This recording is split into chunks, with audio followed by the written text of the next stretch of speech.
Pertanyaan terbesarku ya, kenapa sih Pak Jokowi kalau tampil depan publik selalu pakai iPhone ya, selalu pegang iPhone. Kenapa nggak pakai Android, pakai Samsung, pakai Xiaomi, pakai Oppo, Vivo, Poco, Tayo. Ambuh ya, aku juga belum pernah tanya langsung ke beliau ya. Pengen selfie aja juga belum kesampaian ya.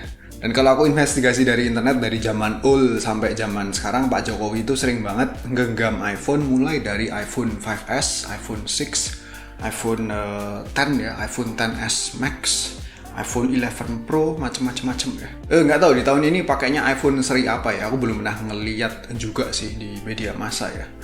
Yang pasti beliau sering banget menggenggam iPhone. Bahkan kalau lagi meeting juga beliau pakainya iPad Pro ya. Apakah Pak Jokowi ini merupakan seorang fanboy Apple? Aku pribadi sebagai penikmat produk-produknya Apple sepertinya punya asumsi atas kekepoanku tadi ya. Kenapa Pak Jokowi kok pakainya iPhone? Kenapa nggak pakai Android yang fiturnya lebih banyak ya, lebih melimpah? Begini asumsiku ya.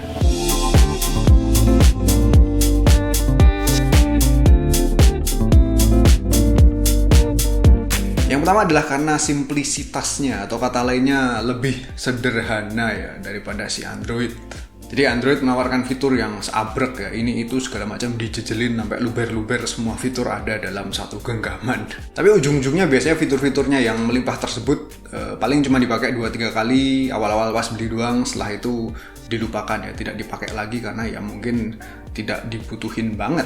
Ya ini berdasarkan observasi dan pengalamanku macam-macam nge-review smartphone Android sih ya. Ya sebut aja fitur kayak kamera dengan MP ratusan, kamera yang mampu jadi mikroskop, reverse wireless charging, infrared remote, DeX video bokeh, refresh rate ratusan hertz ya, resolusi yang QHD+, kemudian kemampuan kustomisasi UI yang kompleks, ganti icon, ganti grid icon, ganti animasi transisi, macem-macem. Banyak banget ya, silahkan ditambahin aja sendiri ya, silahkan ditulis di komen. Jadi menurutku iPhone tetap berpegang teguh pada kesederhanaannya karena mindsetnya adalah pilihan dan kustomisasi yang terlalu banyak pasti akan membuat orang awam jadi bingung ya, istilahnya overwhelming. Jadi yang penting sih menurutku yang dibutuhin oleh para pengguna awam itu adalah sesuatu yang necessary aja ya. Tidak lebih dan tidak kurang. Yang bener-bener diperluin. Jadi Pak Presiden ya butuhnya smartphone yang nggak neko-neko ya. Bukan butuh smartphone yang bisa MP-nya ratusan, bisa selfie cantik, ada AI-nya, bisa coret-coret pakai stylus ya. Semua itu sebenarnya pastinya sudah ada staf presiden yang mengerjakannya ya. Pak Presiden pastinya tidak ngurusin hal-hal yang terlalu mikro ya.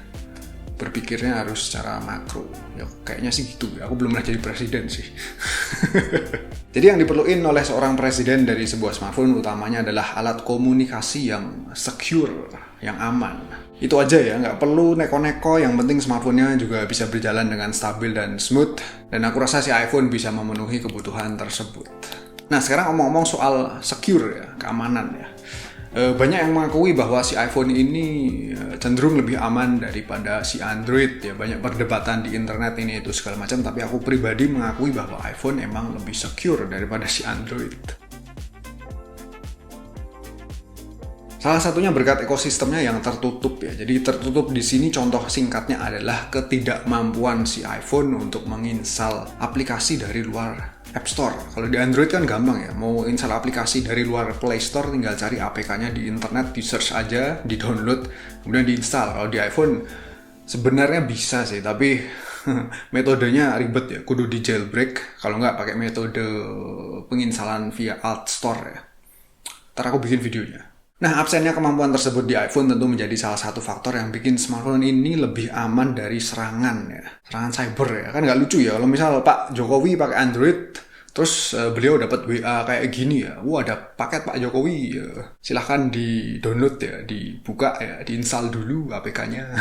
Ya misalkan beliau terkecoh terus info pribadi, info negara ini itu segala macam malah dibobol kan repot ya. Tapi aku yakin yang namanya Pak Presiden kalau belanja online pasti ada staff yang menangani ya. Mungkin harus ditanyakan kepada anaknya ya. Ke Mas Kaisang atau Mas Gibran ya. Pak Presiden suka belanja online sendiri nggak sih? Banyak diskonnya soalnya. Kemudian lagi-lagi soal security ya. Ini yang lebih mengerikan. Mengerikan. Jadi kalian mungkin pernah dengar yang namanya Pegasus. Pegasus bukan kuda ya, tapi ini merupakan spyware tepatnya yang dibuat oleh perusahaan teknologi asal Israel. Dan setahuku dijual kepada berbagai pemerintahan di dunia ya. Jadi intinya spyware ini mampu memata-matai dan mencuri data pemilik iPhone maupun Android dengan sangat senyap ya. Salah satu kemampuannya bisa mengintai aktivitas dan pembicaraan korban dengan cara mengaktifkan mic dan kamera smartphone-nya. Wow, canggih banget ya. Udah kayak di James Bond ya. Jadi spyware Pegasus ini sangat sulit terdeteksi ya. Bahkan kadang penggunanya tidak tahu kalau smartphone-nya telah disusupi oleh spyware tersebut. Karena untuk mempenetrasi ke smartphone-nya tidak perlu melakukan phishing ya. Karena cukup dengan satu panggilan telepon ke smartphone-nya, maka Pegasus bisa langsung hadir di dalam sini. Ngeri ya. Smartphone-ku dimasukin Pegasus nggak ini? Kayaknya enggak ya, aku mah siapa, cuman Bang Ricky ya. Cuman sebutir debu di antara para kreator YouTube.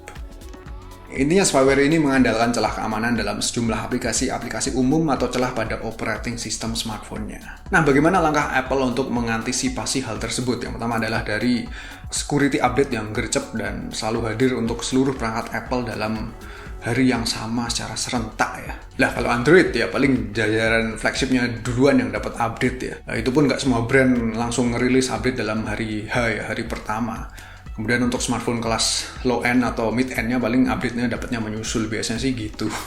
Dan sekedar info sih, Apple juga sangat serius dalam memproteksi keamanan perangkat-perangkatnya ya.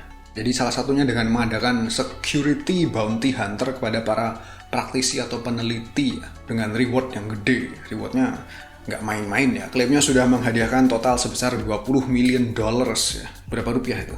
Semenjak sayembara ini berjalan selama 2,5 tahun. So, bagi kalian yang ngaku-ngakunya hacker ya, suka meretas situs, kemudian situsnya dikasih gambarnya gambar tengkorak biasanya ya, atau gambarnya Vendetta, yang mending ikutan programnya Apple ini ya. Anyway, balik lagi ke soal Pegasus tadi ya. Jadi semenjak hebohnya banyak aktivis, politikus, pejabat, pemimpin, dan lain-lain yang kena sadap si Pegasus, maka Apple berinisiatif untuk mengeluarkan fitur baru yang namanya mode lockdown di iOS 16. Jadi penjelasan singkatnya yaitu bila mode ini diaktifin, maka akses komunikasi di iPhone akan sangat diperketat guna meminimalisir serangan spyware dan ancaman-ancaman lainnya. Bisa dibaca sendiri ya, fitur-fitur apa aja yang dibatasi ketika mode ini diaktifin. Dan sekarang bandingin dengan Android, apakah ada fitur yang serupa?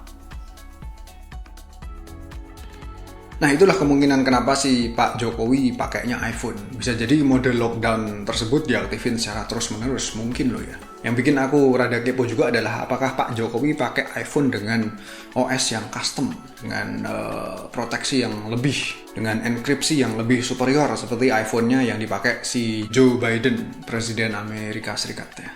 Mungkin di sini ada anggota BIN punya informasi, silahkan di-spoil ya. Tapi biasanya tidak mungkin bakal di-spoil karena itu merupakan top secret negara ya.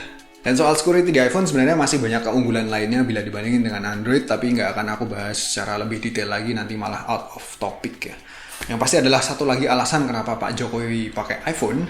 Berdasarkan asumsiku ya, ini adalah si iPhone lebih praktis dalam hal manajemen operasionalnya. Tidak seperti Android, terutama Android kelas low end sih, yang biasanya kita kudu ngaktifin fitur yang namanya optimizer semacam kayak gini ya. Kudu di-optimize sistemnya, memory boost lah, atau di deep clean secara berkala agar proses navigasi, buka tutup app, switching antar app, dan berbagai operasional lainnya bisa kembali lebih optimal. Kan biasanya gitu ya. Ada yang suka gitu, silahkan ngacung ya. Oh, di sini yang nonton pakai iPhone semua, jangan-jangan.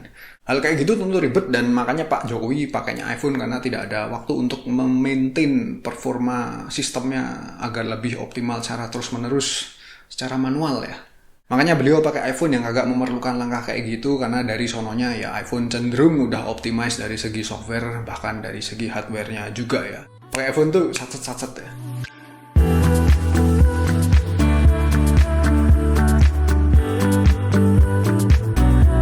Jadi segitu aja asumsiku kenapa Pak Jokowi pakainya iPhone ya.